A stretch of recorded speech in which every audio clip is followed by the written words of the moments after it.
I was born Catholic, raised that way until age 11 or so. And can I just sign it? I'm just going to sign now because and then as I started learning about the universe, what I was being taught became less and less relevant to anything I cared about.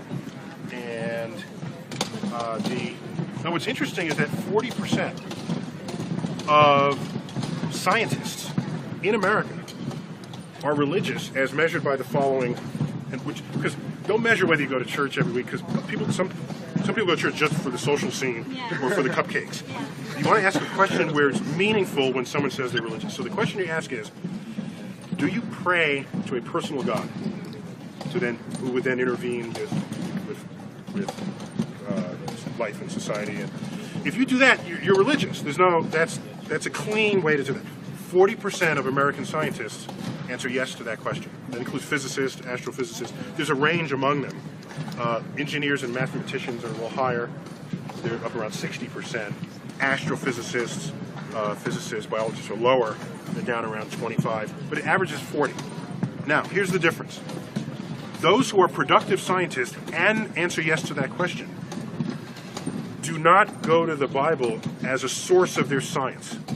The Bible is just another part of their life. It's their spiritual part of their life. And they do their science in their science books. You get into problems when people try to get science out of the Bible and then influence the science curriculum in a science classroom. Right. That is a whole other thing. Like saying that the Earth is only 1,000. Exactly, 6,000 years old. That's a whole other thing happening in America right now that would undermine the science curriculum. By the way, science and religion have been coexistent forever. Yeah. The difference is there's no tradition of scientists knocking down the Sunday school door, telling the preacher what to teach. That's never happened. But you find people today, religious fundamentalists typically, trying to knock down the science classroom, trying to tell the science teacher what to teach. And I cry foul when that happens. We've had this happy coexistence forever. And so those who are religious are,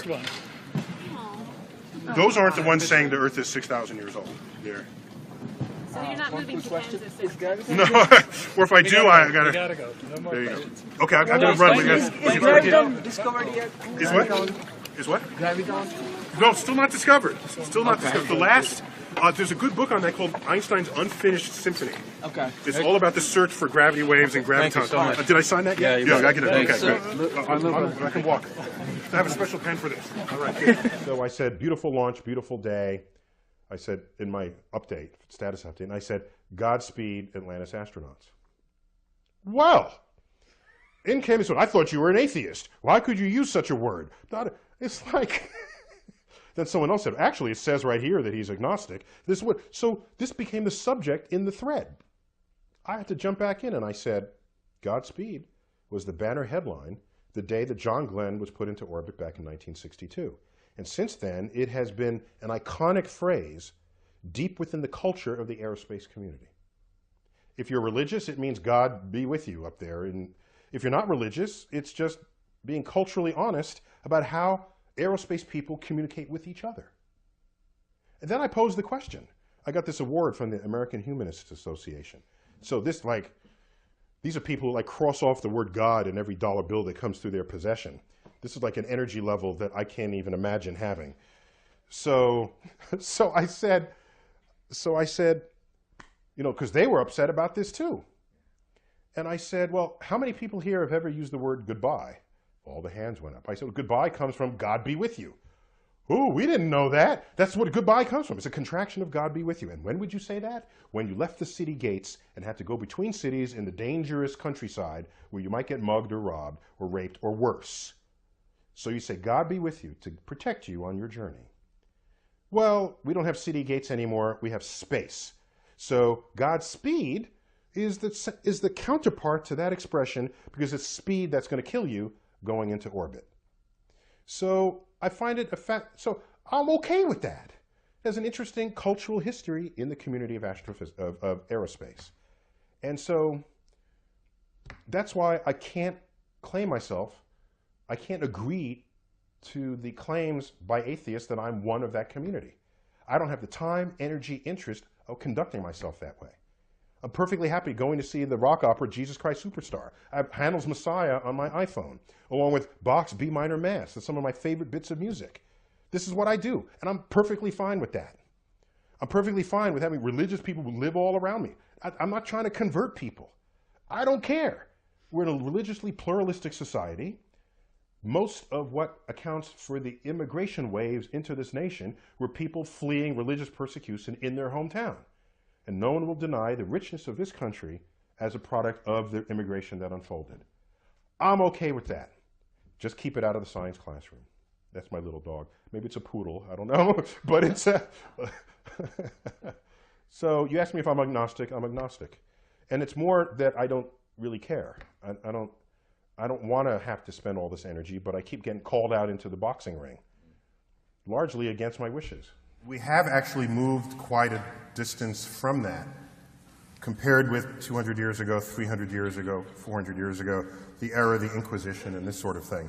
And so to say that it has such a grip, it has a fraction of the grip that it once did on the operations of human conduct and of society. So the real question is, if implicit in that is, given what we know of science, why would religion still have any grip at all?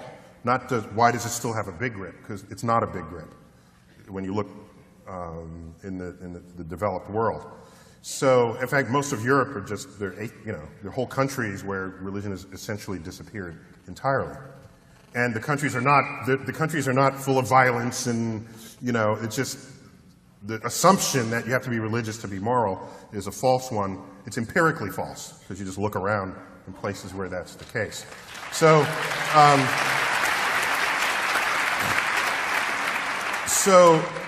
so that's one fact. And we pull away from that a little. There's plenty of what goes on in religious texts that has tremendous value to how to think about life and how to treat one another.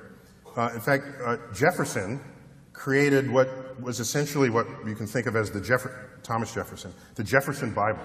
I don't know if you ever heard of this. He went through the Bible, and I think both the Old and the New Testaments, and he crossed off everything that was sort of mythical, magical, things that clearly violated known laws of nature, and kept the rest, and said, here is the stuff of the Bible that should have value to any modern person going forward.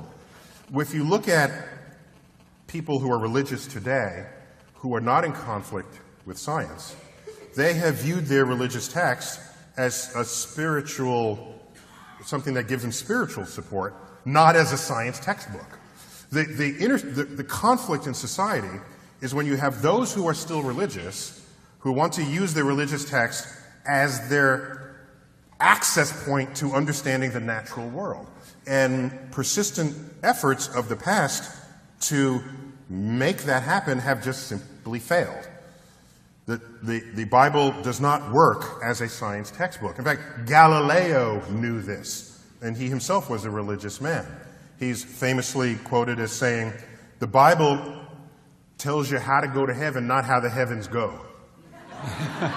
And they're going to say, aha, those scientists have discovered God, because God, dark matter, is what holds this universe together. So is that a question? It's a statement. You know they're going to say that. So the history of discovery, particularly cosmic discovery, but discovery in general, scientific discovery, is one where at any given moment there's a frontier. And there tends to be an urge for people, especially religious people, to assert that across that boundary into the unknown lies the handiwork of God. This shows up a lot. Newton even said it. He had his laws of gravity and motion, and he was explaining the moon and the planet. He was there. He doesn't mention God for any of that. And then he gets to the limits of what his equations can calculate. So can't quite figure this out. Maybe God steps in and makes it right every now and then. That's where he invoked God. And Ptolemy, He bet on the wrong horse, but he was a brilliant guy. He formulated the geocentric universe with Earth in the middle. This is where we got epicycles and all the machinations of the heavens. There was still a mystery to him. He looked up and uttered the following words: when I trace at my pleasure the windings to and fro of the heavenly bodies. These are the planets going through retrograde and back. The mysteries of the earth. When I trace at my pleasure the windings to and fro of the heavenly bodies, I no longer touch earth with my feet. I stand in the presence of Zeus himself and take my fill of ambrosia. What he did was he didn't invoke Zeus to account for the rock that he's standing on or the air he's breathing. It was this point of mystery, and in gets invoked God. This, over time, has been described by philosophers as the God of the gaps. If that's where you're going to put your God in this world, then God is an ever-receding pocket of scientific ignorance. If that's how you're going to invoke God, if God is the mystery of the universe, these mysteries, we're tackling these mysteries one by one. If you're going to stay religious at the end of the conversation, God has to be more to you than just where science has yet to tread. So to the person who says, maybe dark matter is God, if the only reason why you're saying it's because it's a mystery, then get ready to have that undone. I don't have an issue with what you do in the church. But I'm going to be up in your face if you're going to knock on my science classroom and tell me that I got to teach what you're teaching in your Sunday school, because that's when we're going to fight. And I'm going to tell you something.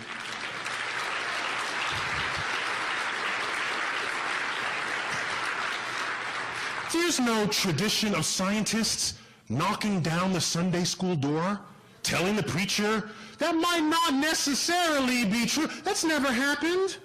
There are no scientists picketing out front of churches. There's been this coexistence forever. So to have the religious communities knocking down the science door, there's something wrong there. And I think back to Al-Ghazali and the 12th century and the fall of that intellectual empire. And it's got me scared in America. Anyway, I read a book, Consolation of Philosophy. The main guy, Boethius, is condemned to death. He has everything taken from him. All he has is his reason and his sense of self. Not even that. But he attempts to console himself to this execution by reasoning that the world has order, that there is something that keeps things together. And he uses his reason to try and get to the root of why he should be at peace at death. The problem is, his source of origin is a belief in God. What would you do?